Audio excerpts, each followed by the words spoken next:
नमस्कार।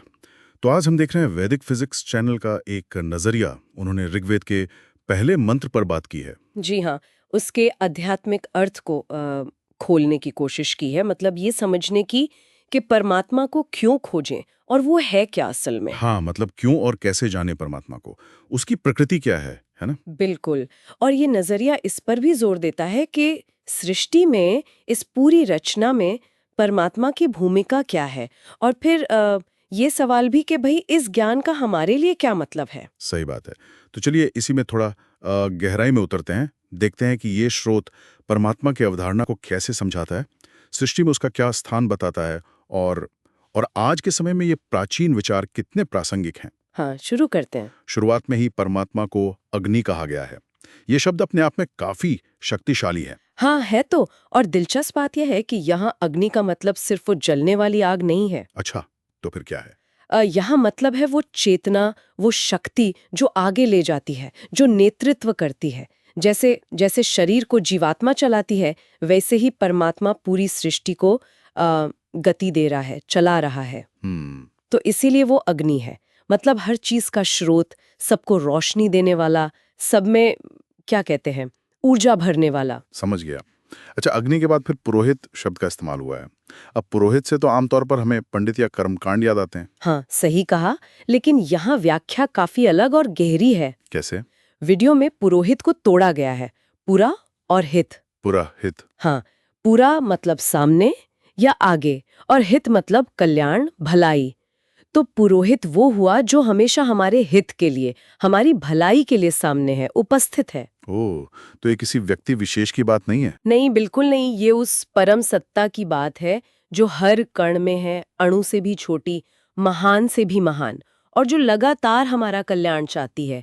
इस नजरिए से तो सृष्टि की रचना भी इसीलिए हुई है, जीवों के भोग और फिर अंततः मोक्ष के लिए। ये बात कि भोग और मोक्ष दोनों के लिए सृष्टि जरूरी है और ये क्षमता मनुष्य में ही है, ये काफी सोचने वाली बात है। बिल्कुल। अच्छा, इसके बाद परमात्मा के लिए देव शब्द आया है। हम्म। अग्नि और पुरोहित के बाद देव हम्म। क्या मतलब जोड़ता है? देव का अर्थ है दिव्य गुणों वाला और देने वाला।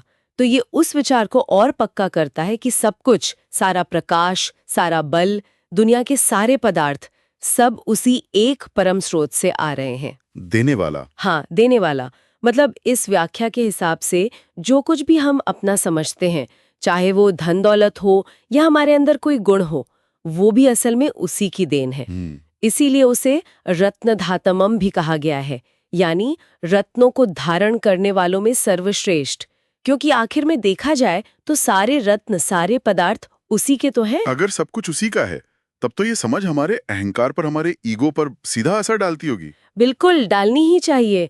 ये समझ तो अहंकार के लिए कोई कोई जगह ही नहीं छोड़ती है ना। हाँ, बात तो सही है। जैसे कोई किराए के घर में रहता है तो वो खुद को मालिक थोड़ी समझ सकता है, वैसे ही ये नजरिया हमें याद दिलाता है कि हम इस दुनिया में हैं, परमात्मा के दिए साधन इस्तेमाल कर रहे हैं, बस मालिक हम नहीं हैं। ये भाव ही गलत है। लेकिन फिर भी एक चीज देखते हैं हम अक्सर कि लोग पूजा पाठ तो बहुत करते हैं, मंदिरों में जाते हैं, पर उनके रोज के व्यवहार में, उनके कामों में वो ईश्वर का डर या वो विश्वास झलकता नहीं है जिसकी आप बात कर रही हैं। ये विरोधाभास क्यों?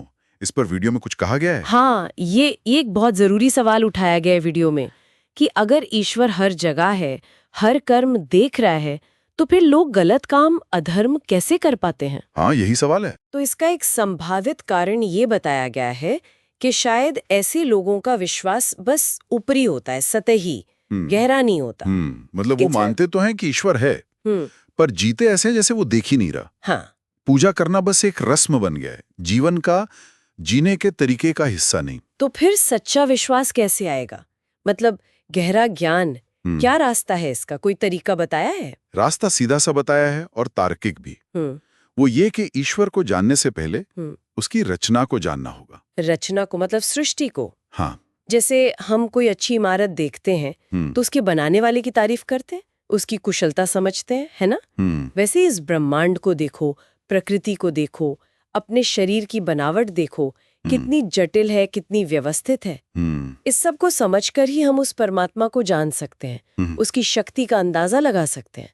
सिर्फ आध्यात्मिक बातों में ही उलझे रहना, बिना इस ठोस सृष्टि के ज्ञान के, उसको एक तरह से अंधेरे में भटकना माना गया है। तो कुल मिलाकर निचोड़ क्या निकलता है इस पूरी चर्चा का? मुख्य संदेश क्या है? संदेश मेरे ख्याल से यही है कि परमात्मा को जानना सिर्फ पूजा या कुछ रस्में कर लेना भर नहीं है। ये असल में सृष्टि को समझना है, अपने आप को समझना है और हर चीज में, हर कण में परमात्मा की मौजूदगी को महसूस करके जीना है। और ये एहसास कि जो कुछ भी हमारे पास है वो हमारा है ही नहीं। बिल्कुल, वो उस परम सत्ता का दिया हुआ है। ये समझ हमें अपने आप ही विनम्र बनाती है और अपने कर्मों के प्रति ज्यादा जिम्मेदार भी। सही कहा।